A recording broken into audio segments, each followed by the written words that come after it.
Hey everyone, Michael Anthony here. Van Halen, Chickenfoot, Sammy in the Circle. But anyway, you're listening to the only podcast that is dedicated to breaking down the entire Van Halen catalog one track at a time. And the podcast will rock. Ow! Hello, baby!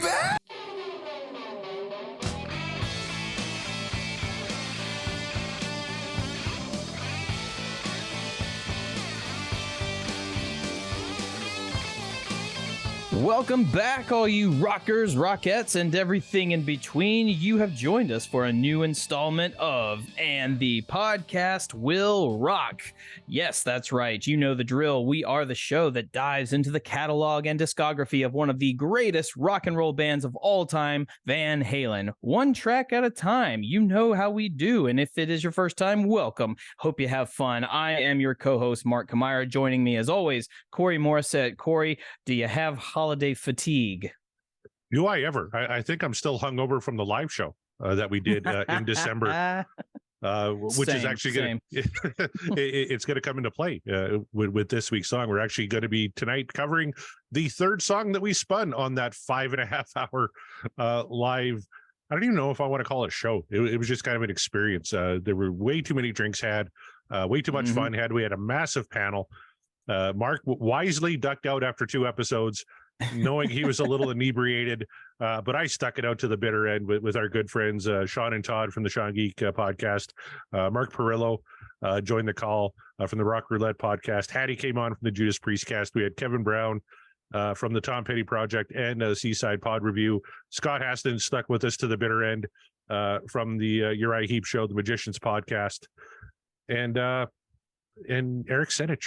God bless him. Joined the call late as we were covering Runaround, provided some great insights, and he was really the driving force. He was like, "We got to spin this wheel again," because he had just joined the call. So I was going to say, if there was anyone that I would absolutely just say, hey, take the reins and co-host with Corey, it's definitely Eric, if I had my pick, just because, Eric is the maestro and the knowledge base of all things Van Halen. So what better person to fill in the host position? So thank you, Eric, for your patience. But thank you, Corey, for being such a trooper, whether advised or not. You still stuck through it, and I appreciate you for that. Everybody appreciates you. We especially appreciate everybody who tuned in for those live shows. Some of y'all probably made it a lot longer than I did. It was just when you gotta go, you gotta go. But nevertheless, it was so much fun, and thank you all for participating. Absolutely. And you mentioned Eric Senich, just what a great guy he is, and what a great podcaster he is. Mark, not that long ago, you and I got to be on his show, Booked on Rock. It's true. Yes. Which was really kind of a bucket item thing for me, because I'm such a fan of his. And I almost consider that, that's a professional podcast. Like what we do here, we're just kind of fucking around with our friends. We're having fun. Yeah, but Eric does it like for a living, and so to be on that show was a big deal. And I was suffering from just getting my COVID booster, so I was a little under the weather, and I didn't make a lot of sense. But you really carried the team for us on that show, so I wanted to thank you for that. Because if anyone listens to the Booked on Rock episode that Mark and I were on, Mark really hauled the mail for us and did a fantastic job, I thought. It's something to be said. Thank you for that, by the way. But it's something to be said that did I mention Corey was a trooper?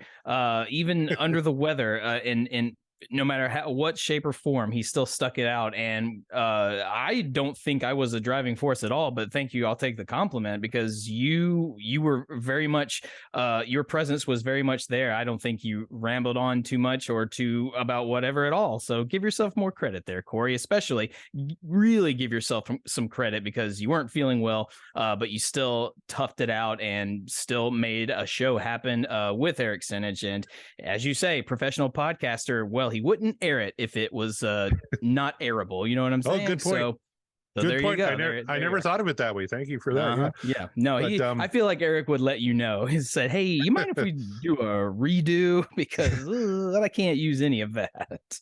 And I hear that in my head, like, guys, like, Corey, that really sucked, man. Like, can we retake that? can you get off the call? Can I just talk to Mark? Is that okay? I totally hear that happening in my head, but something did happen actually on the live shows. I should address her and should apologize for it. Obviously we're all having some drinks on the live show. It's live, so it's almost like live television. So you got a lot going on, especially when you got a panel and stuff. And the first song we spun that night was Dancing in the Street from Diver Down. I went to setlist.fm, and I always kind of go to the same screen on setlist.fm where it ranks the songs by album and how many times the band had played that song live. And so I did the same thing, and I went to Diver Down, the Diver Down section, and I checked, and it didn't list as having ever been played.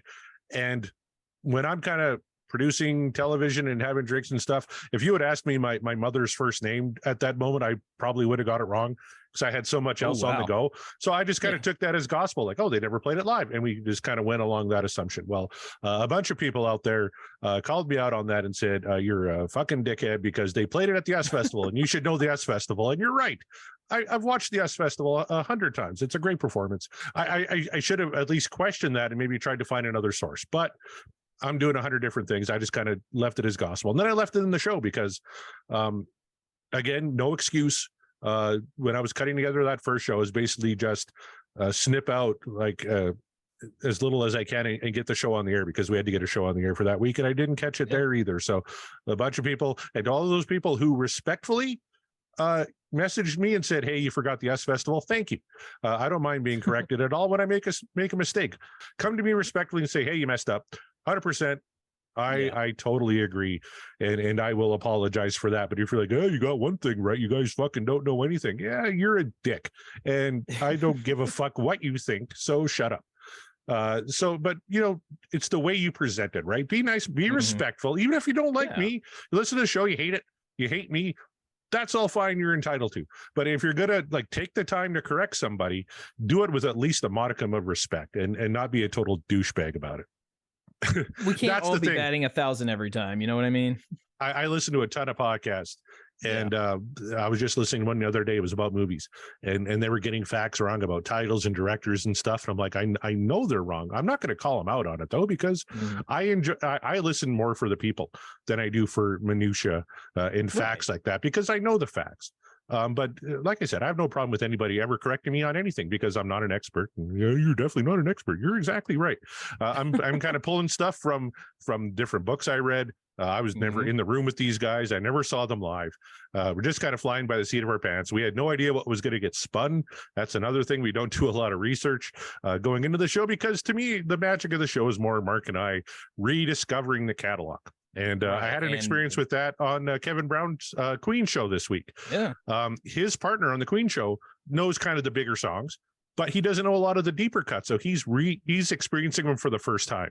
And that's what I really love about that show. And I think that might be a good aspect of our show. So for the people that I offended for getting that fact wrong, I do apologize. If you're a dick about it, I don't apologize. You can just go fuck off. Yeah. Again, we can't all be batting 1,000 every time. And for the record, Corey and myself, we have never stated that we were experts on the band, nor how many times they have played a particular song in their entire live concert history. All right. Even sometimes Set FM makes mistakes. You can't, it's like Wikipedia. Okay. Like don't take everything you read on the internet as like true gospel, because some sources are more reliable than others and others are less. So look, Corey flubbed. He's addressing it. There you go. But get over yourselves, you guys. It's like, oh, you guys don't know everything. Like, no, and we never said we did. So we always have to make sure and let you know during each show, we're not experts. We're fans. We're simple fans rediscovering a band that we already like and enjoy. We might know a few information, little tidbits, whatever, but a lot of it we don't. And in fact, between the two of us, Corey's way more knowledgeable on Van Halen than I am, because he reads the books. He listens to the all the shows. He reads the things. Like, I read as much as I can. I try to watch as much as I can, but Corey is more the scholar than I. So so if you're gonna take your frustrations out on us not knowing everything, come at me. It's fine. Like, come at me, but like, quit going after Corey. My God, you guys, it's, and I'm not talking about all of you listeners, but the ones I'm talking about, you know who you are, because apparently you do still tune in. So, what does that say? But nevertheless, I do need to say that for the most part, everybody who corrected me on this was very respectful about it.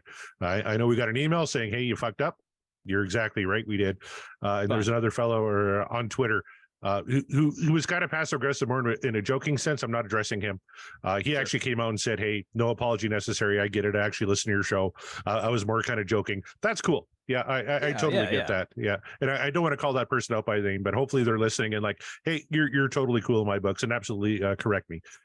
But let's focus on the positive side. It's a new year, it's a new era, it's a new we're still in season 2, so we'll keep saying new season. I can say that I was I got approached by people that I know who I would not have guessed tune into the show, but they do, and they had a lot of complimentary things to say. So to those of you who do listen, who let me know recently in my being out, thank you. I appreciate you. Thank you for listening. Keep listening and keep spreading the word. It was very kind. And we hope, if nothing else, what we do here entertains. That's all we're here to do. We're here to talk about a band, celebrate their catalog, and entertain you, the audience. So that is our goal for 2023, and that's what we're going to keep on doing. So, moving forward, Corey, I know it's the holidays have come and gone, so we've been sort of on a little hiatus, whatever. But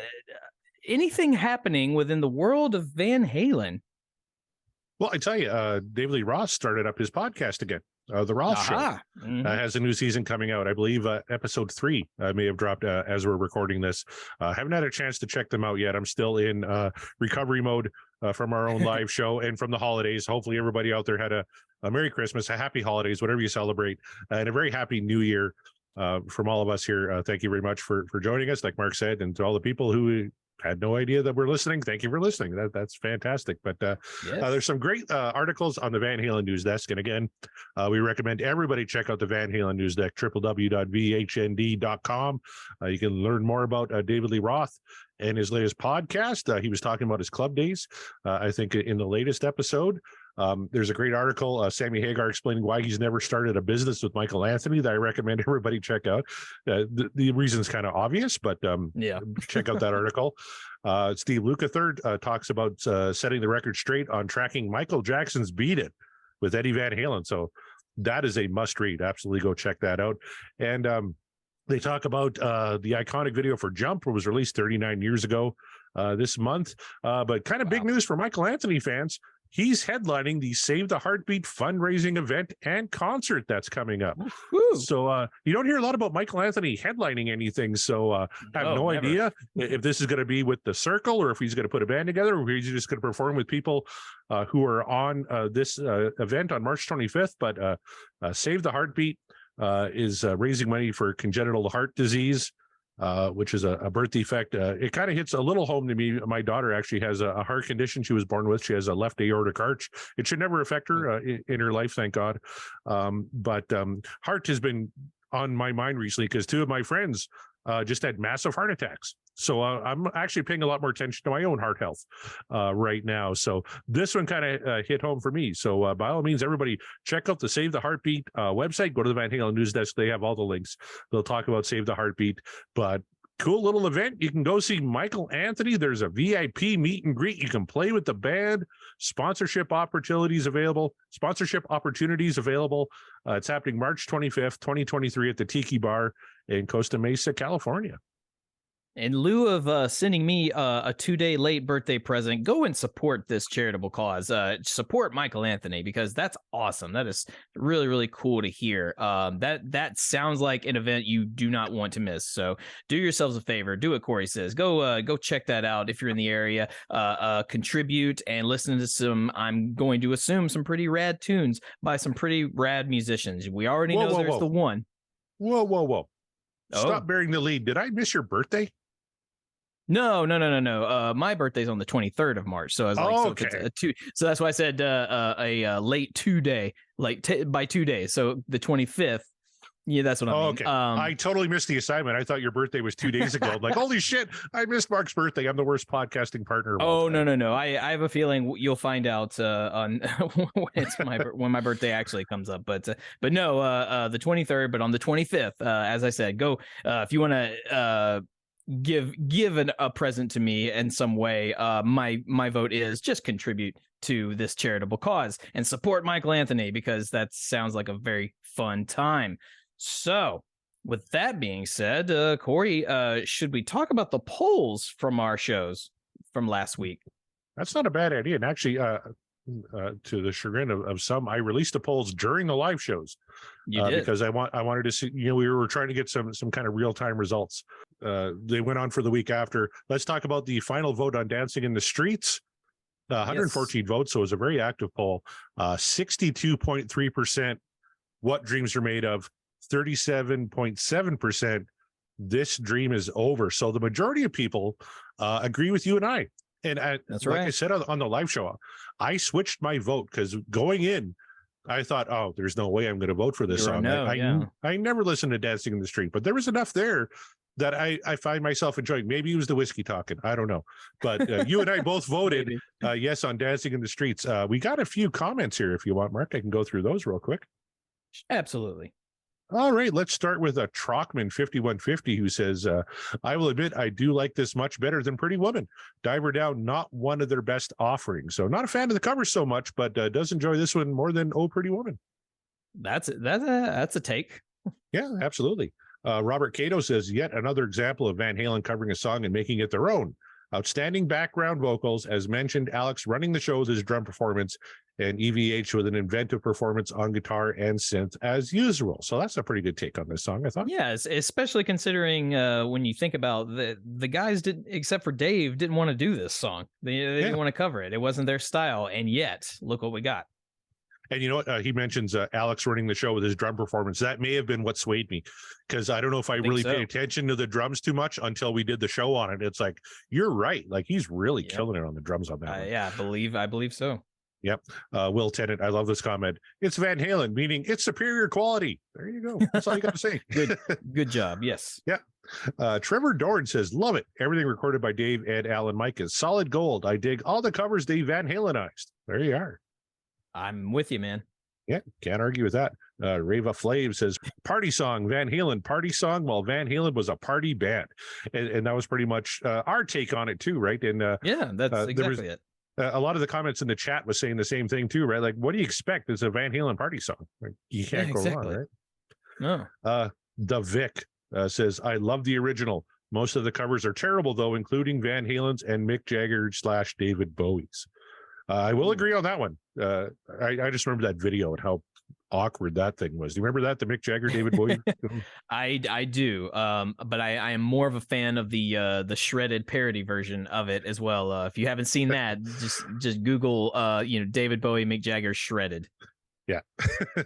The account called VH5150VH says, love the music, hate that the lyrics are a cover. So, well, Yeah. Oh, our good buddy Jonathan Meisner is back, and he says, weakest track on Diver Down. Great Eddie solo. And yes, Dave is having fun, but Dave always has fun with everything. There's interesting pieces to this song, but the whole is not greater than the sum of its parts. I tell you, well, I mean, at least from my perspective, if you believe Dancing in the Streets is the weakest of the Diver Down track listing, then that's saying a lot about Diver Down, actually. So, you may not dig it as much as we did, but that's still a pretty big compliment when you think about it. And it's funny you say that, because the song we're doing tonight, which you still don't know, but the folks listening do, that is kind of brought up as well for a different album, but I won't spoil it here for you. All right. Dennis Myers says, laugh all you want. This is the track that got 11-year-old me into Van Halen. Nobody's laughing. That's fantastic. Any song that gets you into this band, 100%, that is fan-fucking-tastic. And that's a reason to like Dancing in the Streets right there. Absolutely. Whatever song gets you into it, that's fine. Yeah, I'm not going to laugh at all. Joe says, sure better D maybe I'm not sure what word he meant there, but sure better, you're no good cover. Dancing in live version is not so bad. It's a funny song, good for a party, not for an album. But all we know the story about Diver Down, where Warner Brothers asked more covers for more hits. Yeah, we understand the story behind that, but nevertheless, it for Corey and myself, it worked, and for I guess 63% of you, it still worked. Yep. Ryan Powell, who is still going through his rankings in his head-to-heads on Twitter, check that out. He's at Hairhead3 on Twitter. He says, definitely see the points made on weaker aspects of this song, but it's a good song. And while not their best cover by a long shot, it is a good cover. Van Halen is so versatile. Saying something they do is not Van Halen seems short-sighted because they can do it all. What dreams are made of. And I think that pretty much sums up what Mark and I were feeling on that night. I agree. Yeah. Not their best cover, but still, it's a good cover. Yeah.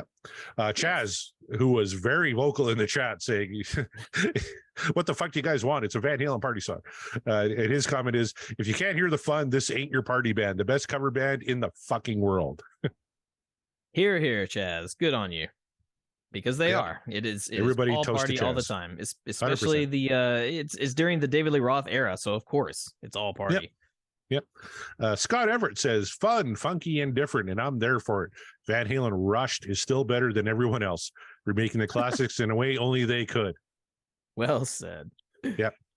The account known as Van Halen Lyrics says, this is a tough one. Even Eddie resented what happened with this track. It would have been interesting to hear what could have been had the band wrote an original song with the arrangement Ed was working on before producers got in the way. But as it is, it's a fun cover. And Eric Senich said that on the live show. He said, Eddie was working, that intro riff was supposed to be for something else. It was going to be an original, but he just kind of co-opted it into Dancing in the Street. So great comment there, I thought. Yeah. Scott Monroe says, I enjoyed this cover much more than Oh Pretty Woman. It played at my wedding reception. Come fight me. No one's going to fight you. That's totally cool, buddy. And I hope you had a great wedding reception. I think that's two people now that have said they prefer this cover above the Oh Pretty Woman cover, which again, that is a take, but that's hey, good on you for loving it so much. Absolutely. I respect your opinion. It's not one I share, but you're more than welcome to it. Yep. Freddie Steady Go says, better than the original.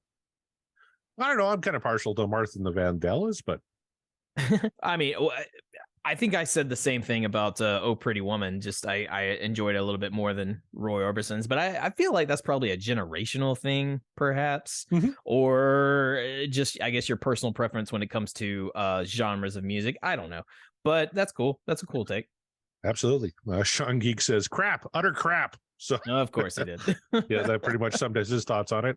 Kyle Anderson says, not my favorite, but I can enjoy this one. I agree with you, Kyle. Yeah, absolutely. Yeah. And finally, Brad Gold says, missed the voting cutoff. One of the rare times I will vote down Van Halen. Eddie is great, but the song just sucks. So Brad, not a fan. Just not a fan of the song at all. Well, I tell you, and the results don't really shock me. Because I think maybe even I said that, or at least I thought that this would be a pretty close race. Like this, it wasn't going to run away with the victory or the non-victory whatsoever. I thought it was going to be a little bit more neck and neck. 63% over 37. That's not bad.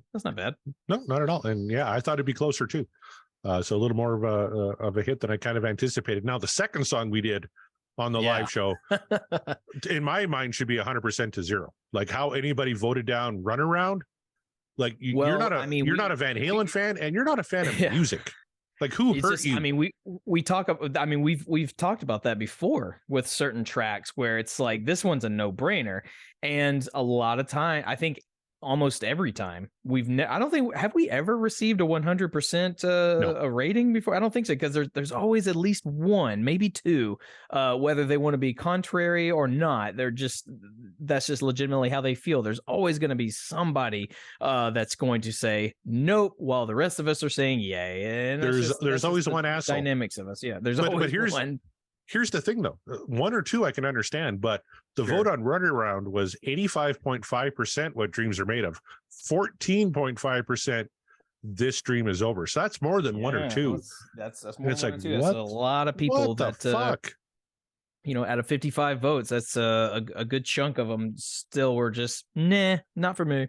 Runaround what might be one of my it is one of my favorite Van Halen songs of all time. Sammy, Dave, doesn't matter. Yeah. It's top 5 for me. I love the hell out of this song, and I was so drunk that night I couldn't really express that very well verbally. But I was just having so much fun listening to it. I love that song so much. Yeah. Let's get to some of the comments here. Rava Flav, yeah, right off the hop, he says, "Oh my God, who could possibly vote this one down? So much wah in that lead. The wah is wonderful." Yeah. Just, I mean, I don't know. I'm curious to see what comments we're gonna get, if we're even gonna get a comment whatsoever in the thread about why someone would vote this down. I know, right? Robert Cato says, "A great song from what is their best album of the Sammy era, in my opinion. No brainer on this one." Sure. Yeah. I mean, yes, you would think so. 100%. Ryan Powell, who has never voted down a Van Halen song to my knowledge, says, "Runaround is a great Van Halen song with a killer hook. I love digging into all the nuances of the performance, from Ed's rhythm work to Al's offbeat variations. Love the 4 on the floor snare, and glad it was called out on the episode. Great music video too."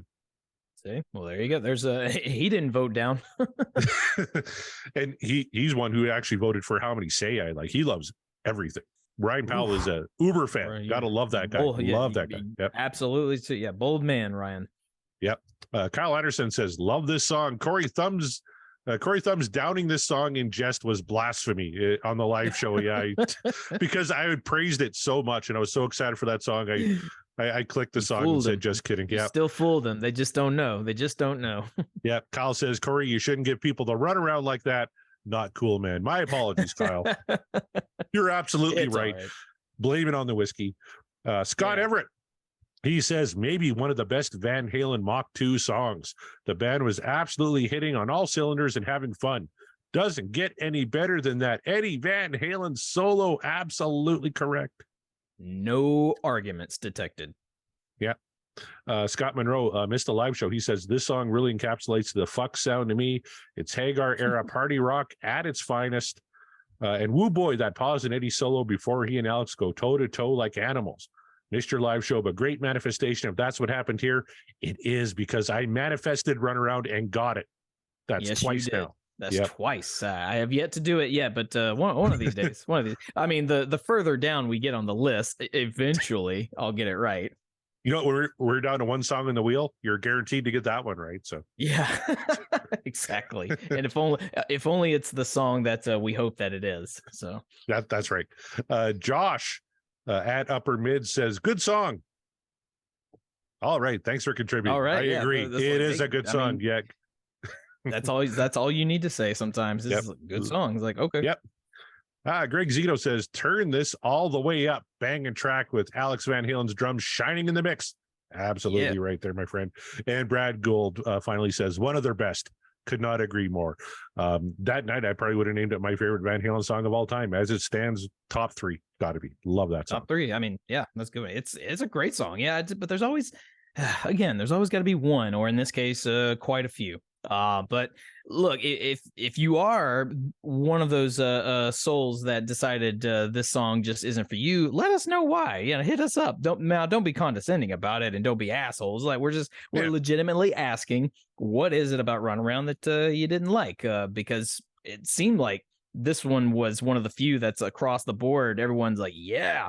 But if you have the differing opinion, let us know. Was it Sammy? Is it because it's a Sammy tune? Does that have anything to do with it? I don't know. But yes, feel free. Let us know. Don't be shy. Absolutely right.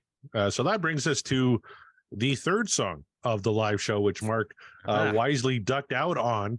So you don't know what was spun. So what I did was I cut out as much drunken rambling as I could. And I turned a 90-minute discussion down to a 40-minute. So what we're going to do here tonight, folks, is we're going to play, Mark, for the first time, that 40-minute segment of the live show where we spin the third song, and we're going to get all the panelists discussion on it, because they all had some great points, and then they all vote, and then at the end Mark and I will vote as well. So for the first time, Mark, if you're ready, instead of spinning the wheel, we're going to play the clip of us spinning the wheel back from the live show in December. Well, before we do that, I still have to manifest because I don't know, because I have no idea what's on. You already know, so this manifestation is for shit, but I don't know. So let's see. I predict you guys probably spun another Sammy tune, and I think, you know what? I think I want to hear When It's Love. I think it's When It's Love. I think you spun When It's Love. I tell you, that'd be a really good one. Let's see if you're right. Man, come on. All right, let's spin that damn wheel, baby. How many songs do you have left? You got to be almost loads. Well, let's bring it up here. We're knocking them all out tonight. You're still well over half. Also, I apologize for the echo on my voice. I think I got that fixed for the next live show. You were like no worries. Like 2/3 of the way done, but no, they're not. 61. Actually, we have 61 left on the wheel. Okay. Can you believe it, Mark? 61. Follow-up. 61. Jeez. I don't think we have one. We may be done.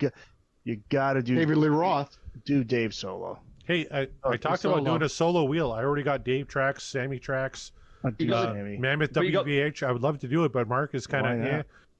Are you sobering up? No, far from. Here we go. Here we go. All right. What was it? Well, we're gonna get. Oh, I love this one. Oh no, I can't see. Push comes to shove from. All right, so it's not a Sammy track. No, it's Push not. comes to shove from Fair Warning. And I don't know if you saw it on there, but we were very close to, As Is was manifested by Scott Haskin on the show. We almost got somebody to get me a doctor, which I've been asking for a while. Oh, that would have been fun. That would have been real fun. But Push comes to shove. Yeah, what are your initial impressions? Do you remember Push Comes to Shove from Fair Warning? I'll be completely honest, I don't. Maybe I'll remember it once I start, hearing the actual music. But right off the bat with the title, no, I am blanking. Fair Warning I don't have a lot of like extensive, deep listens of Fair Warning. Not all that much. The most I've had comes from what we've done on the show.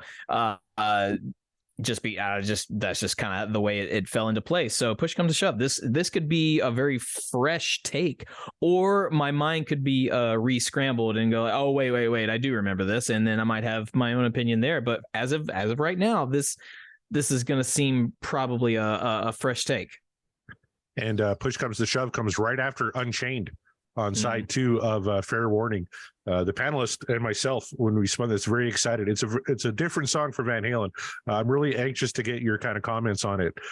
So let's just keep the live show going here a little bit. All right. Oh my God. Yeah, there we go. Great fucking track. All right, Eric Sedich, tell us a little bit about Push Comes to Shove. Yes, Push Comes to Shove is indicative of that era where you get a little bit of the disco feel. They're looking to do something disco-ish. So that's why you get the and reggae actually. Oh boy. Yeah, I mean, what more can you say about this entire album? Push Comes to Shove was not a single. It was obviously just a deep track off of the album. I'm trying to think of anything else. I tell you what, setlist.fm, as far as I could tell, says it was never played live. Now, somebody's if it was, please correct me. If it was, yeah. And please don't be a dick about it. Yeah, just say, hey, you're wrong, because I'm wrong constantly. But even Eric's kind of thinking back here. I've got a question for you, Eric. Yeah. Does it seem cold in here to you? Yes. Is there anything left in that bottle? And then you hear like Dave go, cigarette. Sean is 5 Krakens deep at this point. Like they left that in. What is it? Cigarettes? So this is not another song about aliens and anal probes? It is not. Yes. No. Oh, darn. It is Scott, but it's very oblique, and it's very cleverly written, so you would never pick up on it. So, Fair enough. The chat will tell us. It's one of the least talked about tracks off of the album. That's for sure. But there isn't a bad song off of Fair Warning, so that's not very true. It's not as if it's a it's just so many other songs on that album that are just so goddamn good. But Push Comes to Shove is a cool tune, man. Mm-hmm. I can't see. Well, we'll find out what people think of it. We'll see if it gets any thumbs downs. Mark, you know this track? Oh yeah, that's my favorite album from Van Halen. That's Mark Perillo from Rock Roulette podcast. I should correct myself too. More so of a reggae feel than disco. Yeah, is really what it was. That's Dave was into the Bob Marley thing. Hattie, do you know a lot of Fair Warning? Do you know this song at all? I just want to say before, how great is Hattie from the Judas Priest cast? It was like 10 a.m. in Bangladesh when we were doing the live show. So she woke up and came on the show, and afterwards said, how great it was that everybody kind of made her feel welcome. Well, she's one of us. She's part of the Deep Dive Podcast Network with the Judas Priest cast, and she did a fantastic job. I love talking to Hattie. She was great. Didn't get a lot of time to converse while I was still coherent enough in there, but so glad she joined. And yes, very, very cool. What a trooper. Well, I do not, but I have just read about it on Wikipedia, so I think I'm ready. All right, if you are all ready, let's play a little Push Comes to Shove from Fair Warning.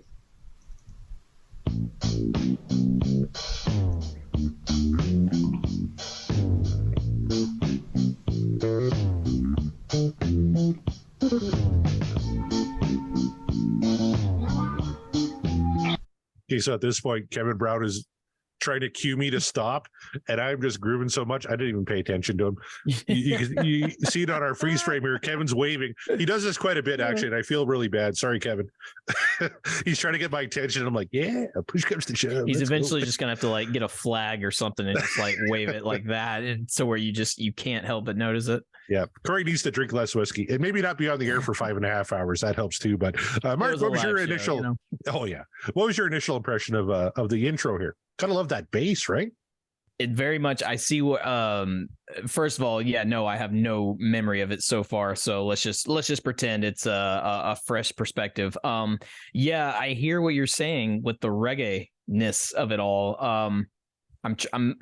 Eric had mentioned this is their attempt at, or at least I guess a callback to disco, something like an attempt at disco or something of the sort. I'm not hearing that quite yet, but maybe as the song progresses. But I do hear that reggae intro, so it's interesting. As a non-reggae fan, I'm kind of curious. So, Eric, is that Eddie or Mike playing that bass line? Thank you. I was going to ask the same thing. Well, as far as we know, it's Mike. He's credited as being the bassist, but there are those who say Eddie was playing bass on some of those old albums. Yeah, because it's got a real funk groove to it that I don't automatically associate with Mike. I'm going to say it's him.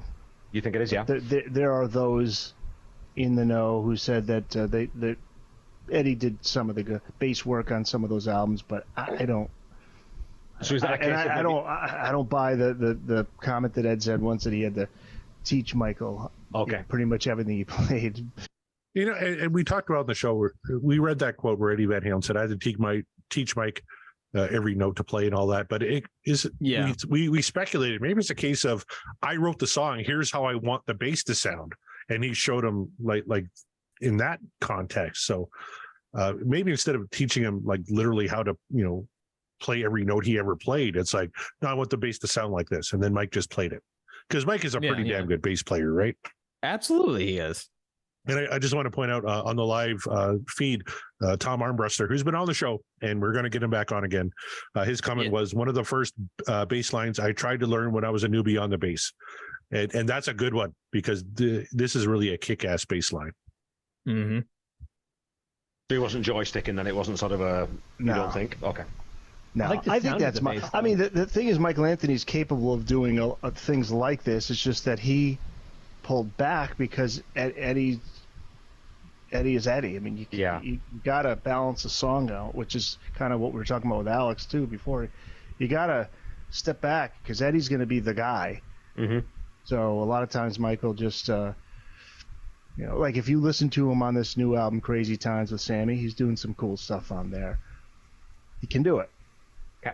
Really good album, by the way. The sound of the bass too. That it's got just a slight touch of flange on it, but it's got like a good warmth but thick sound, and it's a great groove too. Like I like the start of the song. I'm just kind of waiting for Isaac Hayes to come in, and it really has more of a feel like that. All right, help us out here, Mark, for us kind of non-musicians to put like a flange on the bass line. What's he referring to there?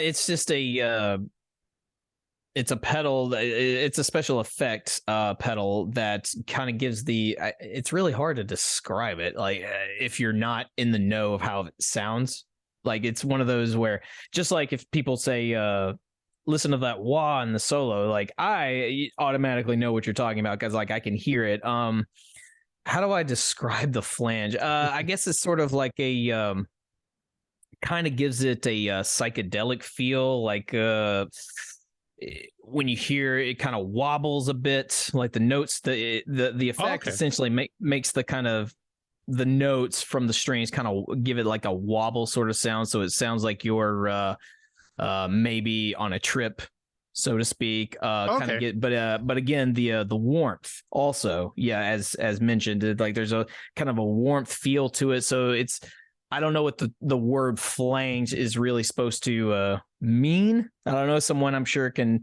jump in and describe it a whole lot better than I can. But my understanding and the best way I can describe it is sort of this kind of wobbly, warm feel to the sound. Okay, I think I get it now. Thank you. Yeah. Or do you get a little bit of the Stones Miss You? What, that same kind of, you know? Yeah.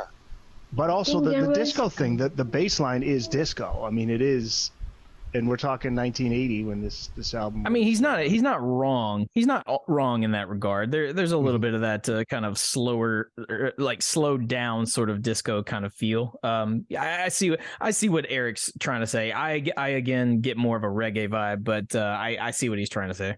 More in the groove, maybe, just kind of that look. Yeah, that's what it is. Yeah. Around 1980 when it was recorded, came out in 81.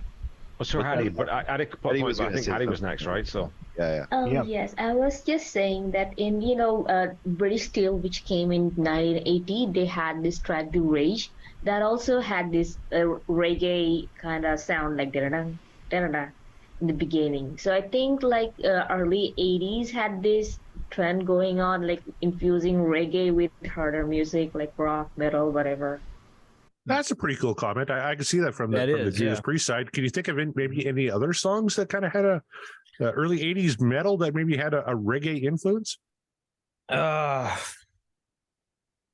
mean, Primus isn't exactly like an 80s band, but maybe they were rocking in the late 80s or so. But no, that's the only thing that really springs to mind. But I'm sure there's a lot of different examples, but none. I can't really think of any, or at least if I'm thinking of them, they're not the obvious choices, Interesting. Yeah, good call. And Chaz brings up Kiss Dynasty, has a little. Oh man, I'm barely speaking at this point. I apologize for that, but yeah, Kiss Dynasty definitely has that. Kiss was one.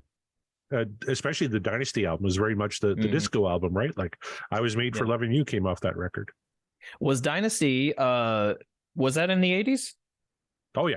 Or the late 70s? Okay. Oh, well, there you go. Okay. So my brain went to Kiss immediately, but for some reason I was thinking Dynasty was like late 70s at most. But if it's 80s, there you go. There's a perfect example of what she's talking about.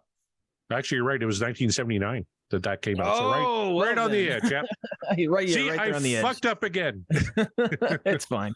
I thought it was 1980, but I'm no Kiss expert. Even though people can't see, I'm wearing a Kiss T-shirt as we're recording this here today. Yeah, that's 79. 79. Yeah. And there I am pretending like I know drunk on a live show. Reggae, because that's not a reggae beat at all. Because it's the kick, the 1 and 3. It's not reggae's on the 2 and 4 rhythmically. Like it's not. You know what I mean? Like that's disco. It's soul. It's that kind. It doesn't lean reggae. Kevin Brown knows his shit, and he does. He is. He always impresses me with how much he knows. Yeah, and a drummer, so he would know. Yeah, it's all to me, to my ear.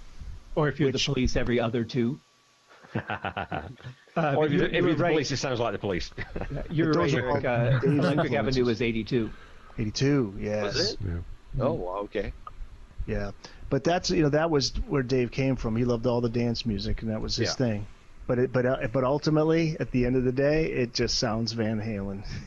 There you go. How even in the club days they would play all these songs, and it just sounded like Van Halen because Dave's got Dave's voice. Eddie sounds like Eddie.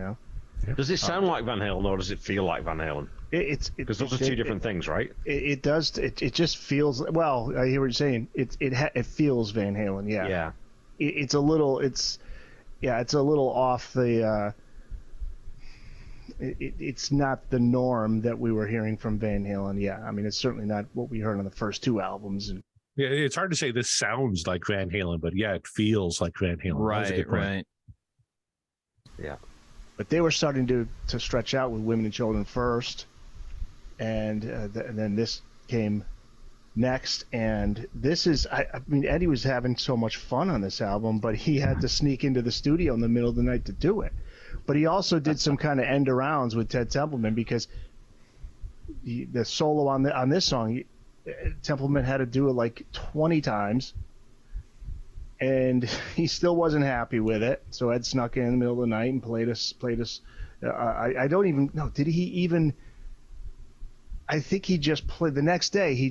I think he played one of those 20, and Ted Templeman was like, "That's good. I like that." It was I love that story because the story is that Ted Templeman didn't like the Eddie guitar solo. So when they called it a day, Eddie went back into the studio that night, played it again the exact same way, and then played it for Templeman, who said, "I love it. That's perfect."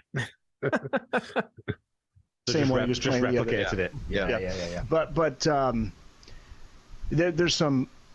Alan Holdsworth was Eddie's guy too. So there's some of that influence in the solo. I mean, this whole album is just brilliant in terms of what Eddie does on this album. Absolute brilliance. It's too bad this album was covered on someone else's podcast. It will. And there's Sean pumping his own podcast again, but so I'm going to do it for him because he's not here. But yeah, go check out the Sean Geek Fast Fret podcast. They do a breakdown with Eric Sanich on the entire Fair Warning album, and it's a great listen. Was. I don't know which one that was. Do recall. Yeah.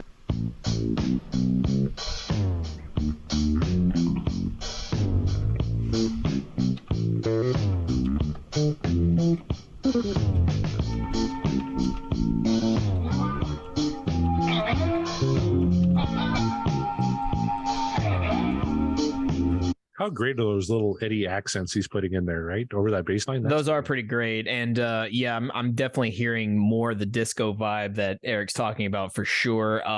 But do not sleep on that bass line. That is that's some good we assume this is Mikey, then great.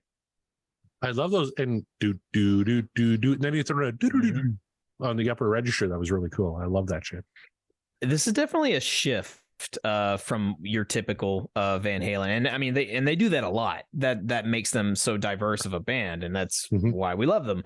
But this certainly falls into the category of not your norm in terms of what you would be used to hearing from Van Halen. Yeah, I know the Van Halen news desk refers to this as a ballad. It doesn't sound like a traditional ballad, does it? Not at first, no. The more it goes on and maybe the content of the song, perhaps, but definitely not at first. Does it seem cold in here to you? Now it does. What's there to do tonight? Anything? Give me another cigarette. You know, they never played the song live. I can kind of see, maybe. Because how do you fit that into a set, right? Like it's not even a palate cleanser. It's kind of this weird thing that doesn't exist, and it's absolutely fine to write a good album track. I think bands forget that sometimes, that it doesn't have to fit into your oeuvre necessarily. You can write something that's just completely outside of that and put it on an album, and it fits on Fair Warning so well. But live, how do you fit this into a set, right? Well, the way you would do it is you're doing another song, and it has like a similar tempo to it, right? And then somewhere in the middle, you just go to everybody just kind of like hitting the pulse, and then you start this in, and then you go back into the other song. But to do this song on its own, like it just has such an odd start. Like it would feel really awkward just going into this from stopping. So just a medley, right? It's like a part of a medley you could do, Yeah. That's the word I was looking for. It's also, here comes the air quotes, a ballad. So a lot of the ballads just didn't work in the Van Halen live show, man. The high energy, that would just kind of take things to a grinding halt. What the fuck, this is a ballad? Dave Lee Roth cannot sing a ballad. No. Yeah. Oh, okay. Let's address that comment. Can David Lee Roth sing a ballad, Mark? No comment. No. Okay, look, I'll give him the benefit of the doubt, and I will say he could. He just, didn't. And some people will say this is a ballad, like, well, but is it though? Because so far you haven't sold me that this one's a ballad. And I think to somewhat play devil's advocate a little bit for Kevin, respectfully, I think what Kevin is implying that ballad in the sense of what you would normally hear from a rock ballad, a la a ballad from Journey, a ballad from Sammy Hagar. No, David Lee Roth cannot sing those. But if it's a ballad in the style of David Lee Roth, and even go so far as David Lee Roth era Van Halen, then yeah, sure. But I guess that would just depend on what you would consider ballad, because ballad used to mean one thing, and now ballad means so many different things to so many different people. It's just perspective, really. So what does ballad mean to you? What constitutes a ballad? A ballad is supposed to be a heartfelt love tune. I believe even if you look up the definition, it's supposed to be like a love sonnet put to music, whatever. And a lot of the a lot of rock ballads keep to that tradition because typically they're about love songs, but they're also ballads now. Like modern ballads tend to be more heartfelt, yes, but in a kind of, let's just say in terms of rock, not so heavy, kind of more of a contained, little more contained. So, but still full of a sort of heartfelt message within them. So with that definition, you could go in a lot of different directions, and your content lyrically could go in different directions. Really, just take a look at all those rock ballads of the 80s and the 70s that you'd see compilation discs based off, or you could probably find them on playlists now. You'd be surprised what would be constituted as a ballad these days versus traditional. You know what I'm saying? Right. So lyrically, we haven't really got deep in the lyrics because the song just started, but lyrically, it's kind of about the narrator of the song is kind of reflecting on 40 one-night stands. And how many of those kind of remember his name, and kind of more of a melancholy look at the rock and roll lifestyle. Like, I've had all these encounters, but are any really memorable? Like, I'm not really. So it's more of a, when you're talking about a ballad in terms of a love song, it's kind of the opposite, right? It's a ballad in terms of heartbreak and loneliness in a way. Yeah. But again, a lot of modern day ballads kind of turned into that. I think it's kind of how there are so many different genres of one particular. It's never just rock music or heavy metal. There's subgenres, and it's sprouted into all these other things. I think that's basically what modern ballads have now become. There's your love ballad. There's your melodrama ballad. Here's your heartbreak ballad. Your sad ballad, whatever you want to call it. It's probably not even so much as a ballad anymore. But again, we're living in a day of transition and different perspectives. So to some people like Sean, this could be considered a ballad. There's probably a lot of people that think this song is a ballad. I don't know quite yet if I'm one of them, though. We will find out. It reminds me of a song like What It Takes from Aerosmith, which sounds like a ballad, and it's a song all about heartbreak. Tell me what it takes to let you go. Not all ballads have to be love songs. It could be about losing love. True, yeah. Though I Don't Want to Miss a Thing is a classic modern day ballad. Classic? Oh my God. Go back and listen to the Backtracks Aerosmith Revisited show where we talk about I Don't Want to Miss Your Thing. Do that. I only say classic just because it's so many people know it. It was a humongous hit when it came out, and I say classic because, well, it was the 90s when it came out, and Aerosmith's only number one record. Yeah, and we have left the 90s far behind, much to my chagrin.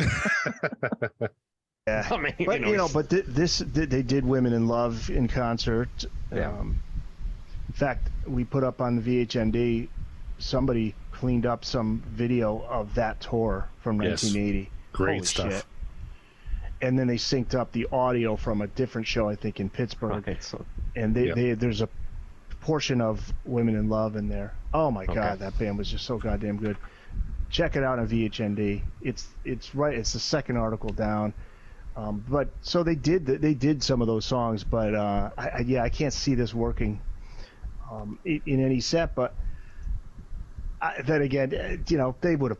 That's kind of a good point. This is a tough one to maybe fit into a set. Like I'm thinking about set lists because I just did an episode of the Queen podcast that Kevin Brown does called Seaside Pod Review, and Queen was one of the bands that really structured their set list, almost academically. Like, okay, we have to blind them and deafen them in the first 10 minutes, and then you kind of bring it down. Then you got a little bit of an ebb, then you bring them down again, and then the big crescendo before the finale. So there really is kind of an art to a set list. And if you're Van Halen, especially on the Fair Warning tour, when you have hits from Van Halen 1, Van Halen 2, Women and Children, where do you fit a song like this in? That's kind of a tough one. Yeah, and I think maybe a lot of it has to do with how it's structured, because you're at a Van Halen show. Again, I never got to see them live, unfortunately, but I've seen footage and I've heard footage, and it's a very high energy sort of performance because they were a high energy band. This song really brings that energy down. And sometimes you want that. Sometimes you can balance it pretty well depending on who you are. And if Van Halen wanted to fit this in somewhere, I'm sure they probably could, but would it have killed the vibe? Maybe a little bit. So I can understand why. I did confirm, at least based on my searching for Setlist FM, they did not play the song live. I have yet to find it. So that's either gospel or it's not. But to my research, I found none. Pulled it off fine. But like you said, Scott, they just kind of put it somewhere, fit it somewhere, or a piece of it. Or even just, in the middle of a solo or something, or they could have, but. Back to Queen really quick. That's one thing they did on their 86 tours. They do a medley, and they do little snippets of songs that maybe didn't fit anywhere else, like Killer Queen. That's cool. That's a cool way of doing it. Yeah. Yeah. So maybe if you're Van Halen, start with the bass line. Like that would draw a huge reaction, I think, from Van Halen fans at a concert. Play a little bit of it and then segue into something else. Maybe they figure that it would either piss people off that they didn't complete it, or that is like, oh God, you're gonna play that one. Good point. Well, if we play that game with how many times this song has been performed, I'm calling 0. 0. Nailed it. Here's a question: is this song a breakup song, or is it about a one-night stand? Let's mull that over. Good. Yeah, tough to answer when you've only heard a few of the lyrics. Like, does it seem cold I was in here to say, you? Like, well, it's kind of hard to tell at this point unless you're just reading the lyrics.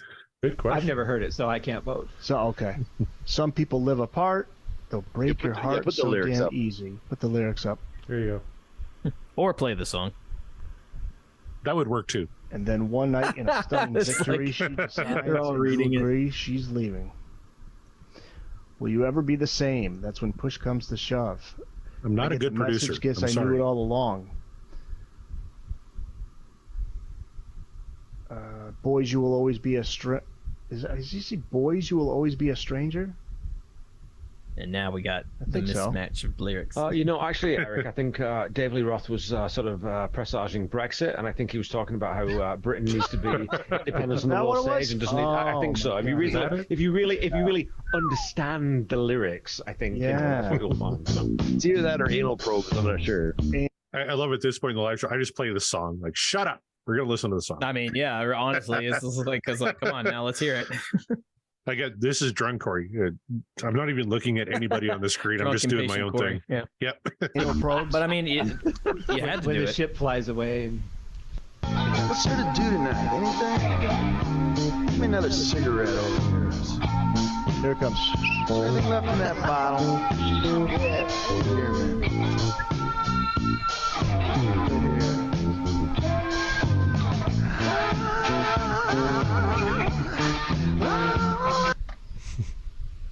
think one thing this song shows us is that Eddie Van Halen can play basically sort of any kind of guitar. Uh-huh. You know, he can fit. You know, he does the tapping, he does all this, and he can shred, he can slide everything else. But if you want a bit of sleaze and a bit of just mellow, laying a beat down, you can do that. You know. What do you think of what Eddie's doing on guitar here for the first little bit of the song? It's hard to tell because we haven't even made it to the first verse yet. But just in this intro, it's giving me a lot of yacht rock vibes, to be honest. Like which you could say a little bit of disco kind of fits in there. Sometimes a little bit of an arena rock band like Journey can sneak one in there that fits the yacht rock catalog. But I like what he's doing because he's not trying to overdo anything. He's basically providing just that extra little flavor. This is all being driven so far by Michael, and in the bass, or actually, scratch that, by Alex and Michael. This is the rhythm section kind of taking charge, and Eddie's just kind of there, sort of in the back, providing a little bit of flavor, a little bit of direction of the road that Alex and Michael are paving, and then you got Dave doing his Dave thing. So far, he's not scatting just yet. I'm assuming we won't get any scatting in this song, but you never know with Dave, because again, I'm unfamiliar with his track. But I like what he's doing. He's not what Eddie's doing. He's not overplaying. He's not trying to upstage right now. But again, we haven't gotten to the official first verse just yet, so that could change. I don't think there's a kind of guitar that he couldn't play. Not necessarily that he didn't play. You know, he didn't play every type of guitar he could play, but it's not that it wasn't in his wheelhouse. He just didn't have the opportunity, because this is just really laid back, very mellow, very in the pocket, but it's perfect. I want to hear him play a ukulele or a cigar box or something. And you'd think that'd be cool. What was the song? Was it Women Not So First? What was the song, Corey? You had an episode where you're talking about he hadn't played something before, and Slide, I think it was. He hadn't played Slide before. Yeah, yes, that's right. And he just learned enough Slide to play that song. Yeah. So there you go. That's that exactly. It's like, well, it's got strings. I can figure it out, right? So. Yeah. What's this reggae thing? Here, let me just try it. Okay. Yeah. There you go. Yeah.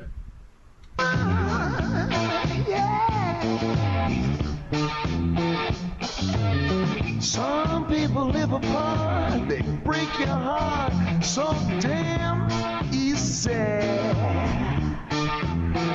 And then one night in stunning victory, she decides and you agree she's leaving. Will you ever be the same? Will you ever be the same? This next. So yeah, definitely about a one night stand, right? One night in stunning victory. Yes, she decides and 100%. You agree she's leaving. Yeah. Yeah. As far as that super clean tone to Eddie's guitar. I was going to ask, how big is that floor tom he's hitting? Because that is sounding huge in the mix. Yeah. I think he borrowed it from Roger Taylor. I think he borrowed one of Taylor's rack toms and just put it on the floor. I like it. I didn't like the opening, like the spoken word part so much. I could have done without that and just let the music shine through that. But like once the actual vocals started in, I like it. I think it's got a real different feel. I've not heard David sing anything like that before. It's nice to hear him like get right to that like point where his voice almost cracks, but it doesn't. So at this point in the live stream, you can maybe see it in the corner there, Mark. Sean McGinnity had enough and wanted to go to his drum kit. So he actually turned his camera around and he goes to his drum set here. He's going to play a little Push Comes to Shove. So I like those little pitchy moments there. It's got a good feel to it. I love the vibe of the song, though. It's kind of Earth, Wind, and Fire for me. Chaz says, "Ladies' Night in Buffalo is this song part 2?" I love Ladies' Night in Buffalo. Yeah. What you're saying though, Todd, is like I've been I'm a more of a Sammy guy than a Dave, right? Just on the technical side, but this is Dave's wheelhouse completely, because that sultry low growl. Yeah. It's really hard to sing down low without when you're not pushing air and really hold your tone. But he's got. Yeah, and I love that Sean is now giving up on the drums If you can see, he left the cat. He's going to turn the camera back around. Came in, did a little, maybe, little thing, and then he's done. Pitch perfect here. It's just that exact point where you want to. Well, that's going to. I'm almost taking my panties off. It's so dirty and sleazy and cool. Like it's just, hey, if you can get Kevin's fatties off, more power to you. This is prime era. Yeah, this is his prime vocal era. Yeah. Vocals are amazing. Do you agree? Vocals are amazing. I know you're more of a Sammy guy, but you've occasionally given Dave his due vocally. Would you say this is in his wheelhouse? Yeah, I don't think he's a god awful vocalist. I would say this is in his wheelhouse. I'm still on the fence on whether or not I consider this a ballad, but vocally, yeah, no, this is absolutely in his wheelhouse. So I'm not angry about what he's doing so far.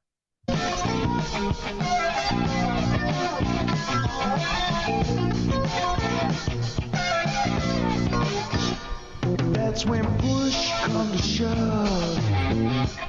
I believe it was inevitable. That's when push comes to shove. Could this be the one that got away? I'll leave it to you guitar players, but I love the fill-ins with the mute strumming and then notes coming in and then switching back to the mute strumming. That really adds so much. That one track adds so much movement to a song like this. Mm-hmm. I'd like to know what kind of, Eric, do you know what kind of a guitar was he using for this particular song? Like, it doesn't sound, there's something about it that just doesn't sound, I would say normal, but it's very odd. It's a very odd sounding. That one part right there, it's that super clean tone to it. But I don't know. Could it be a Strat? It could be Strat. Just a regular Strat. Yeah, that's what it kind of sounds like, or a Tele. It sounds like to me. Yeah. Like the Strat Quack has a certain tone to it. This is kind of different, unless it's a different type of pickup maybe that he's using. Do you think it's a Tele, God? What's that? This is from maybe. I don't know. All right, you're a guitar player. Is it a Strat? Is it a Tele? What do you think?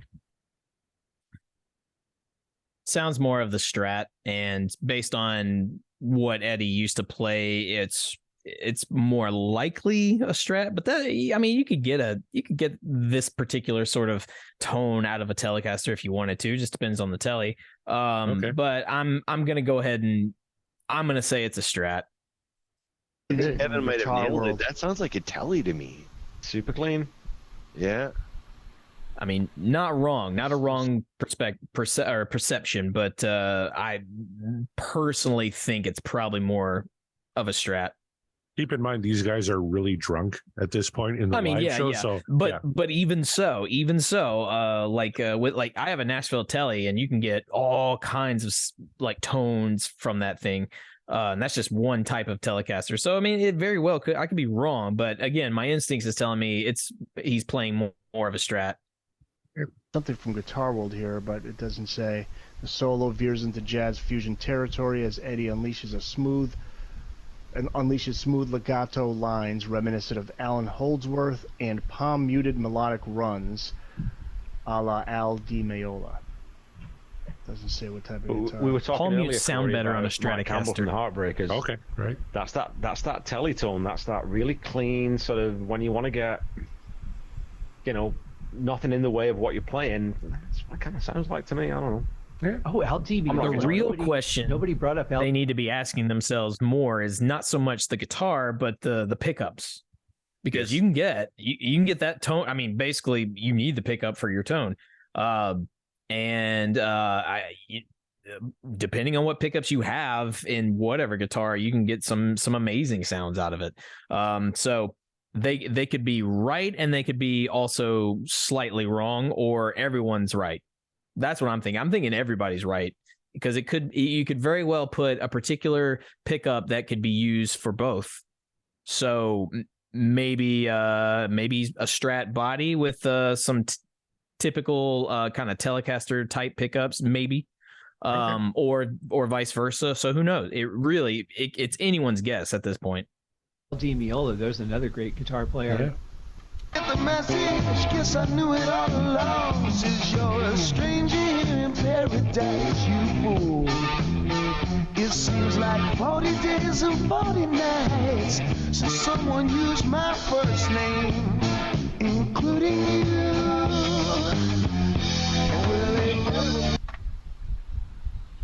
That's a fucking great vocal delivery. Mm-hmm. That's amazing. Just in terms of the phrasing, if you listen to the lyrics, he's not sitting on sort of ba ba ba ba ba ba ba ba ba ba. He's mixing and matching what he needs to say, and he's not kind of lining up his syllables to just match the groove. This is kind of, he's got a narrative there, and what he wants. It's almost sort of like one of those kind of weird poems that doesn't rhyme, right? And this is just a very, very, very cool delivery, vocal performance, lyric, everything about it. I love it. Is this the one that got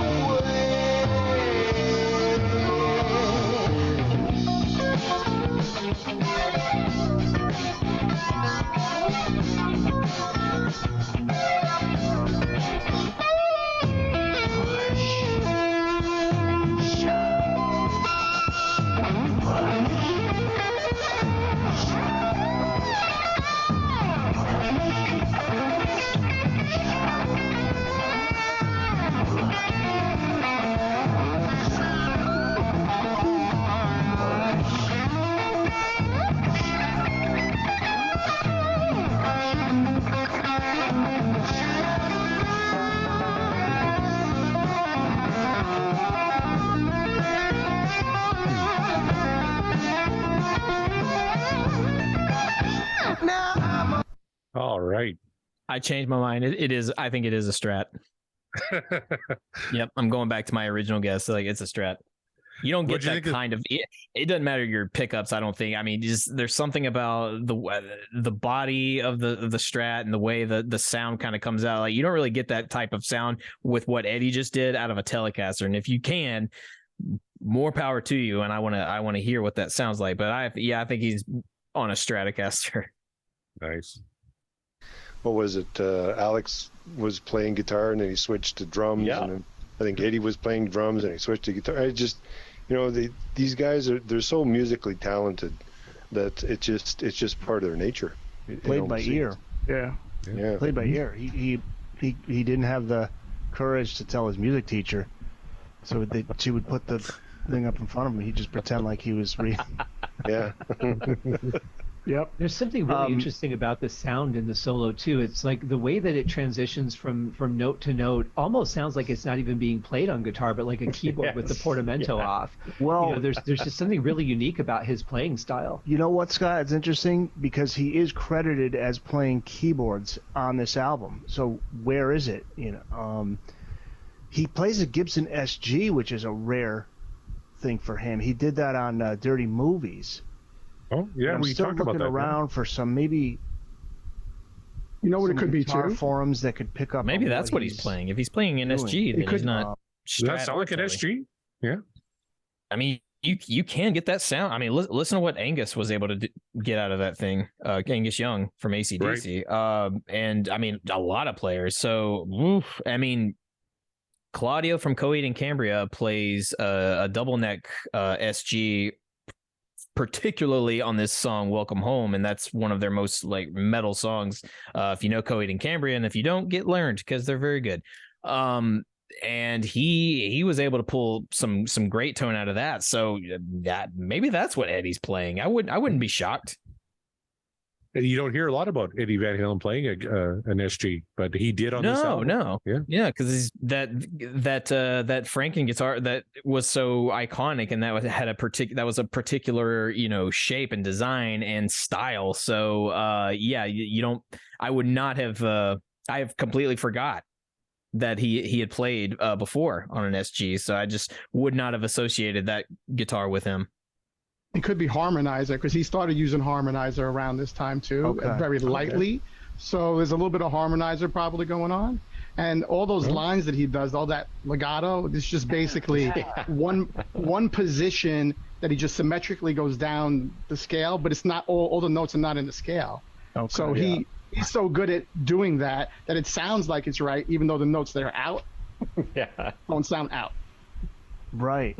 There's a band, a jazz fusion band. I don't know if any of you guys know them, called Gamelan, and they had a real clean sound like this. There's like just a little bit of flange on the guitar.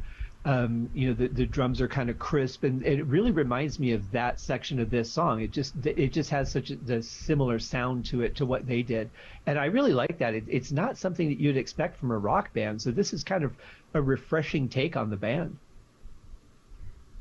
Yeah, there's something called an Eventide harmonizer that's used on this album. Eventide, yeah. So Eventide, yeah. Is he mirroring what he's doing on the guitar a little bit, just kind of playing some general notes on that keyboard? Oh, just so they can process it underneath and get that kind of weird. I feel like because it sounds like there's something else there. Yeah, it's probably the harmonizer. The harmonizers, and they weren't great back then, so they didn't track as good as the stuff does now. So it's always a little glitchy, but the glitchy is what makes it good. Yeah. Exactly. That's yeah. Corey, can you just play it? Can we just reverse a bit and just play that over? Kevin taking over the show. Hattie shaking her head. Yes. Let's back up a little. Sure. I mean, you can move forward.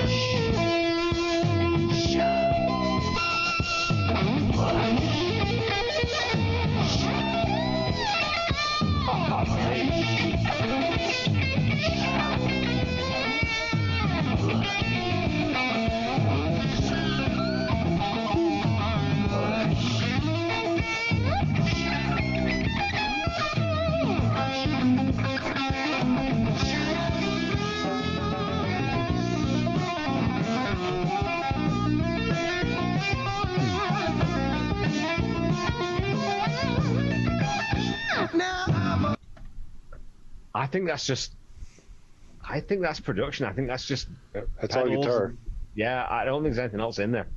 No, I mean, you know what? Just a variation of things that he's doing to come up with that sound, because he's tinkering with a lot of stuff at this time. Yeah, I think around this time his playing was evolving a little bit, and he was kind of trying things out. So if you listen to lots of stuff around this time, there's always something in every solo you go, what the hell is that? Right. It's almost like he did another take where he was tapping on top of what he was playing. Like he played it and then did another layer of it, tapping it. Yeah. But he's using like different pickups. He's using different heads. I mean, he's just messing around with all these different things. And he hated his guitar sound at this time because it was all panned to the one side, and he hated it being panned to the one side. Right. Are you hearing a little bit of Drop Dead Legs in this? That's probably because of the harmonizer, because Drop Dead Legs I think uses that Ripley stereo guitar where it's a little panned, a little weird. So I think you're hearing something similar because he's trying to find that sound. He's using that device to try to thicken his sound up a little bit. Because he barely did, and this one he's overdubbing, but he rarely ever did that. I wonder if this whole solo wasn't all the way through, and then he came back later and did the rhythm part, because it seems too flowy to me to be all chopped up. This is something from a guitar forum, and these dudes are like definitely, guitar gearheads. This is pretty interesting. So on this one person says here. Let's see, what does it say? The Eventide, so he's talking about that on this album. Only use it on some of the solos, and he did use it on Hear About It Later and Push Comes to Shove. Let's see, I have heard that Eddie used a Les Paul on some of this stuff and a Mahogany Strat with maple neck, but who knows if that's really true or not. My personal opinion is that Fair Warning's guitar rig is pretty much the same as Women and Children First. Let's see. I think the production changed on the actual recording, causing Fair Warning to sound a little bit darker. Well, then you have to look at Don Landee, the engineer. Also, Eddie could have switched pickups. Don't know for sure though. He was always then messing you're talking around about something about a pickup and it had a short in one of the coils on the first 4 albums. I mean, this guy's getting No, that's really deep diving, right? Like I have a short in one of the coils on the first 4 albums. I mean, that sounds about right. Sounds about something he would do. Inside baseball stuff. But that is the inside baseball stuff. And Scott, I mean, you can speak to this as a producer. Those things matter. Yes. Like, your pickup arrangement, your whatever you're setting on your volume, whatever's coming in through the signal out of the guitar, makes a huge difference when you play 2 takes and you've got your knobs set differently. It's going to sound different, right? I mean, it's going to, and the attack's going to be different. The way you play it's going to be different. And as an audio engineer, I can say that you can do a lot to tweak a sound, but you can't change the recording. You know, if the recording is muddy, you can do certain things to clean it up, but it's going to sound like you cleaned up a muddy tone. Like, you have to get a good recording. So yeah, if you have 2 completely different tracks, you can't comp them together and make them sound good. Like, I'm going to take the first 3 seconds of this solo and then take the next 8 seconds of that solo and merge them together, because they're going to sound completely different. It doesn't work. And that's what I was talking about when we first started tonight, about I channeled in I'm the One. When you listen to that guitar track isolated, that's 1 take. You can hear it.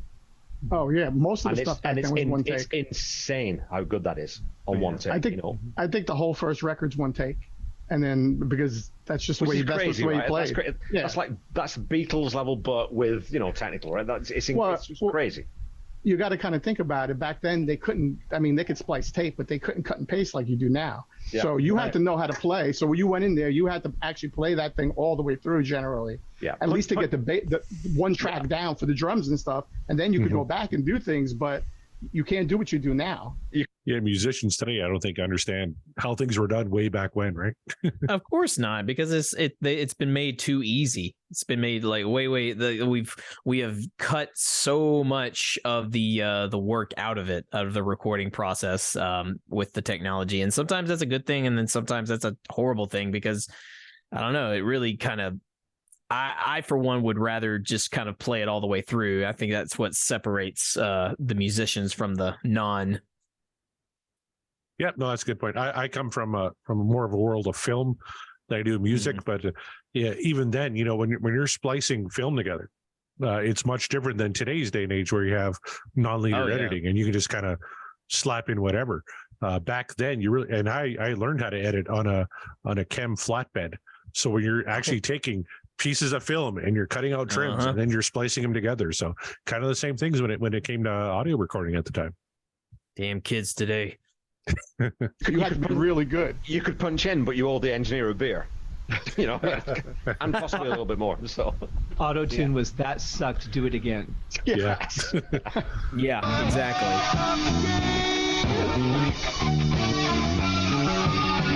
Driving me insane.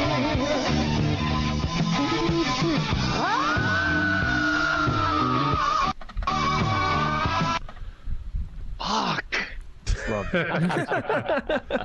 Just listen to Mike.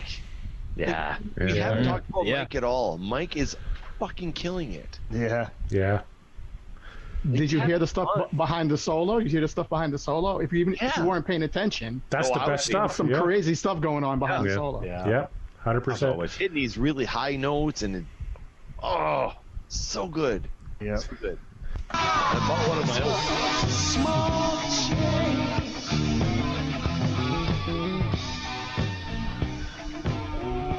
I think Dave does another high note at the very. Yeah, he does that. Yeah, it's coming. No, he doesn't. Different song.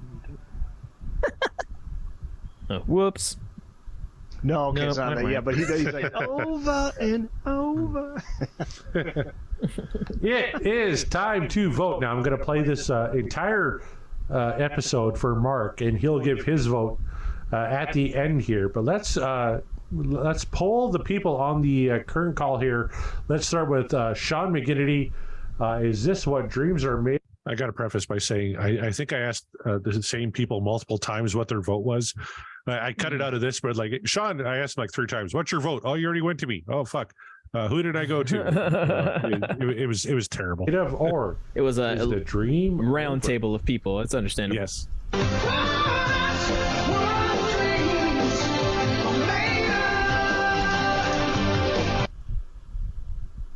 On our show when we did this album, Eric will recall, this was my second favorite song off this album. Yeah. Period. So yeah, there's so many things going on in here. Every musician on this track is phenomenal. There's so much creativity. They're having so much fun. It's so off the beaten path, but it's still Van Halen. This is a classic. This is a top 5 song, Van Halen song for me. Period. So we got one. That's what dreams are made of. Let's go to top 5. Kennedy. You never know how Todd is going to vote. That's why I love having him on the show. And he is voting. He's the wild card.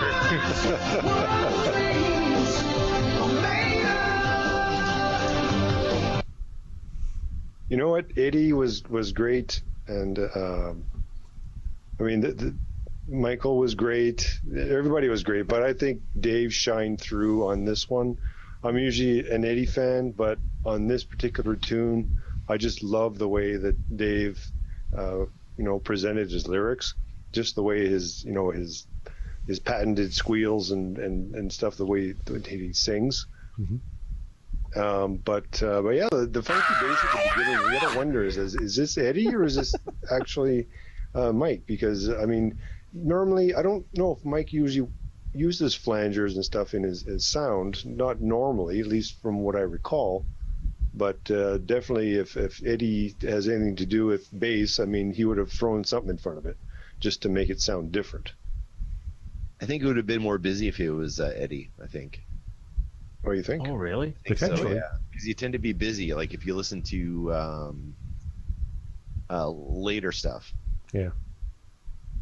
I don't know. I think it'd be way more busy. If you want to hear a whole album with Eddie playing bass, it's Sammy's Never Said Goodbye. 1987. Oh, good point. Yeah. Playing bass on that whole album. He played mostly on Van Halen 3 too, right? Well, that's the other thing. Yeah.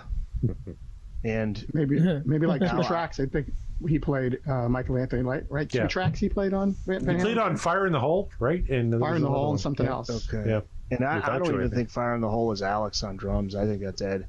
Really? Oh, really? Oh, wow. Yeah. Well, now I know why Van Halen 3 is going for so much on Discogs. Right. I mean, it's that's. Update, by the way, the guy who was selling Van Halen 3 on vinyl on Discogs came down in price. It should be delivered to my house next Monday. I did get it. Nice. You know who had an interesting comment about Van Halen 3? CJ Chilvers, who was on the Sammy podcast. The Van Halen Encyclopedia podcast, and he was talking about how Alex and Ed loved the some of the stuff they were doing on Van Halen 3 is indicative of their love of not fusion, jazz fusion, but progressive. You know, the stuff, some of the stuff they were digging back in the day. You know that, and this was just them stretching out, having some fun. But I don't. Alex is not playing on all those tracks. He just Fire in the Hole just sounds so thin. It doesn't. It doesn't have that. I mean, you could tell when Alex is working the cymbals and stuff. It just doesn't sound like it to me. But it's, I don't know, maybe not. That's interesting. A lot of that I can't wait to do Fire in the Hole. Just really Ed just doing his thing, laying down the bass, the drums, the guitar, and I mean, you know, Alex is on Without You. I mean, you just know there's little things that you pick up on. But Without You's fantastic. Hattie has to go, so let's get her vote. Hattie, give us a thumbs up or thumbs down. Is this what dreams are made of, or is this what dreams? Okay, here we go.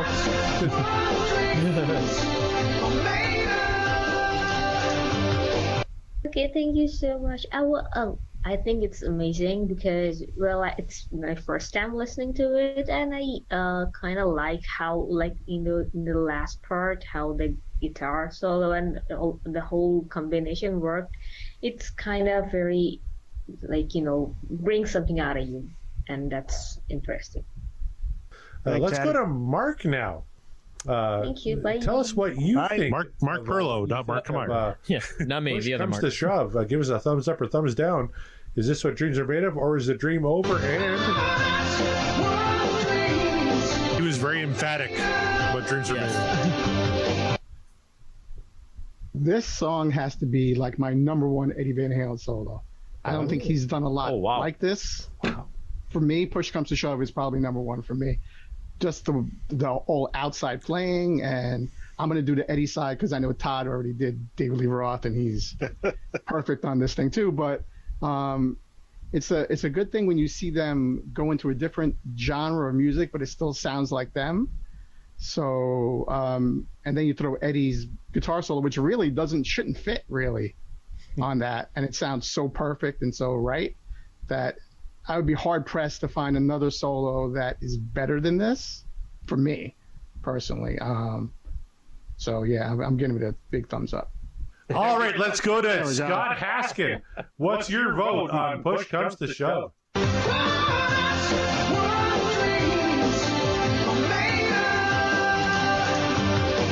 You know, it's a great song because I mean, for one, it's just a great song, but it's really nice to hear a band like Van Halen, who I really know is like kind of a rock and roll type band, to do something really different like this, really experiment and reach out and try something different. I love the guitar tones in this. I love the drum sound. Interestingly, I stopped listening to the drums halfway through, and I was really just focused on what the guitars and the vocals were doing, which is not like me at all. I usually miss the guitars and vocals altogether. No, great song. I'm really glad we drew this one tonight. Awesome. Kevin Brown, what is your vote? Is this Dream Over, or is this What Dreams Are Made Of?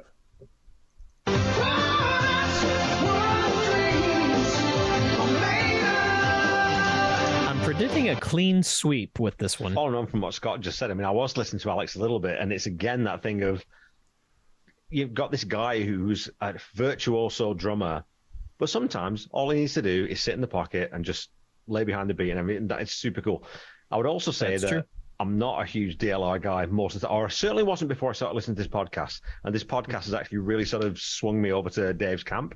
This is exactly what I want from Dave Lee Roth. The delivery, the phrasing, the rhythm, the syrupy sort of greasy kind of, tone of his voice. It's fantastic for this song. You get this sort of, rain, flickering street lights, all the kind of the atmospheric thing from it. It's so cool. And it's, if you think about this too, it's after Unchained on the album. So I think side 2 opens with Unchained, right? And then it's this one. So you've got this complete gear shift into this song, and dynamically on an album, when you're sitting with a piece of plastic on a turntable, that kind of makes a difference and is important. So I think it's a very, very cool gear shift for Van Halen, and it's what makes them so good, right? It's what makes them more than average as a rock band, is they can change gears when they need to. So I love this song. Yeah. All right. Now, for the big vote here, Eric Senich. It's all coming down to me. He doesn't like a lot of Van Halen. So it's going to be interesting how this vote happens. Yeah, here. I just what do you think? Get into this band. I know how he voted on our episode. Can we get a drum roll? A drum roll. No, you know what's I'm gonna say this. I'm gonna lead by saying this is my least favorite song on the album. I want to stress least favorite. It's not true. Not true. You voted two more worse than this. Did I? Yeah. What did I put? What did I put? You're right, John. I was thinking, did I put One Foot Out the Door? Absolutely, that was your. Yeah, I did. Okay. I stand corrected. So it's down on the list of songs that I choose from this album, but that it's just still and just basically what Scott was saying. They're stretching out here. This is something you would never hear off of the first 2 albums, and they're experimenting, they're trying different things, and it works. It's just musicianship. It's just, this is the side of Van Halen that I wish the naysayers would listen to more of, because this gives you better understanding of just how talented this fucking band robust was. And this is it right here. Just so of course, thumbs up. There it is.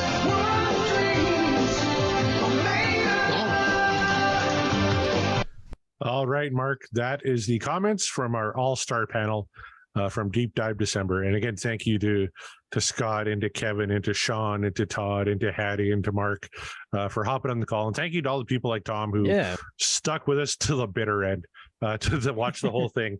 They all voted like you said, Mark. You kind of felt a clean sweep happening on the panel. It was, yes. But now we come to your vote. Now, what did you think of Push Comes to Shove? Is this What Dreams Are Made Of, or is this Dream Over? Well, I'll start off by saying I kind of wish there was sort of a middle ground here. But since we don't have that, I have to go one or the other way. I will say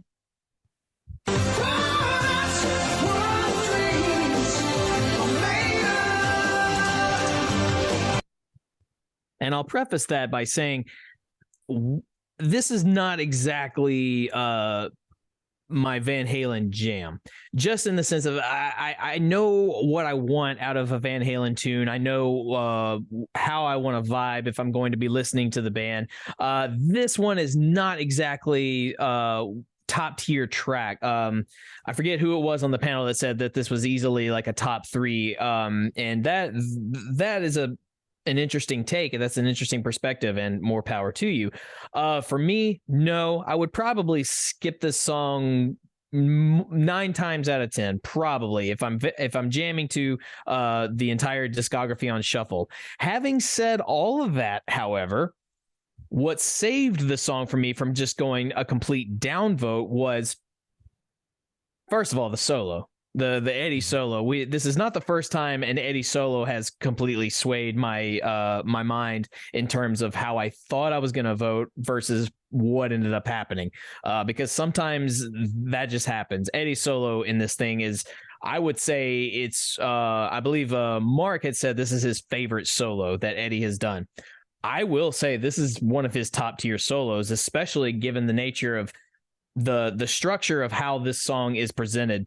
That solo probably should not work. It was mentioned on the panel. It shouldn't, but it does. And boy, does it rip. And it rips in all the best ways possible. But I would be remiss if I did not mention, as everyone mentioned, listen to what Michael Anthony is doing. Like, if you needed a really good example of just hearing how Michael can groove, how him and Alex both can just hold down that rhythm section like nobody's business, this is your track. This is absolutely your track. I would also have to say, and I gotta give props to David Lee Roth. I have to, because this is a song very much in his wheelhouse. You get a little bit of the Rothisms in there, of course. What I will say as a counter to that, though, I do not believe this song is a ballad. In my perspective of ballads, like, I would not consider this as a Van Halen ballad. When It's Love is a ballad. I would say Dreams is a ballad. This one, not so much. This is a jam. Is like kind of a groovy jam. Not in the sense of it's a long form, long-winded jam, but a jam nonetheless. But yeah, that the solo and the rhythm section really saved this thing. But also, it would be hypocritical of me to not acknowledge the fact that this is so different from so much of Van Halen's catalog. And I always praise the band for being dynamic and being versatile and having just being able to go from one end of the spectrum to the other, just in terms of how dynamic of a rock band they truly are. And this song is a very good example of showcasing exactly what the range of the band truly is, was, and will ever be. So there you are. So if I didn't mention that, then I don't know that I could give myself full props for being a Van Halen fan, just on listening on a technicality level. So you got to give them props to this, because this is just, I mean, they're playing so good for a song that is not particularly, it's not really my jam per se. 9 times out of 10, I'm probably changing it, but that 10th time I'm going to sit and vibe. And that is why I have to give it ever so slightly, maybe, but still the edge to That Is What Dreams Are Made Of. So that is my vote. And Corey, you held off on your vote. So would you, so far, it's still a clean sweep. Are you going to be the odd man out and say the dream was over for you, or does the dream make the cut? Oh boy, are we going to have one down vote on this song out of 10 people? Jeez.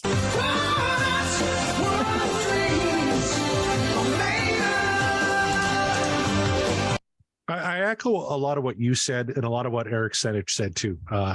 This is not my favorite cut off of Fair Warning, but I don't think Fair Warning has a bad song on it. But this would be in my bottom 3. 1 Foot Out the Door, I think, as well. Would probably be in that grouping. We'll see if when we cover that song, if that changes my mind. I love the groove. The musicianship is really tremendous on this track. We talked about Mike Anthony, who's bass playing, fantastic. The solo, top notch. I don't know if I would put it in as my favorite Eddie Van Halen solo or top 3, but it's right up there. It's in that upper echelon. He did a great job. This is a perfect David Lee Roth song. Lyrically, vocally, I thought he did great. Had that one great growl near the end that I thought was fantastic. But like you, when I'm listening to Fair Warning, this is maybe a skipper sometimes. I don't know if it's a must play every single time, like I Hear About It Later is, or Unchained, right? The must listens, Mean Street, Dirty Movies. Those are, there's so many great cuts on this one. This is still a good song, but it's lower on the ranking for me. I don't know if I was close to the middle like you were. I was definitely going to be a thumbs up on this one, but much like you and much like Eric, one of my least favorite from this album, but that still means it's a kick-ass track. Musicianship was off the charts. The band sounded great. David knocked it out of the park. Maybe I'm just not that deep into reggae and disco. I don't know, but when I put on this album, I want to hear Unchained. I want to hear About It Later. Those are my top two from this record. But this is still a pretty decent track. Yeah, it's nice to know that even if you want to keep listening to Van Halen, but you need a respite from maybe the typical sort of heavy rockish sort of things that you're used to, it's nice to know that you can always come on down to Push Comes to Shove and just groove and vibe.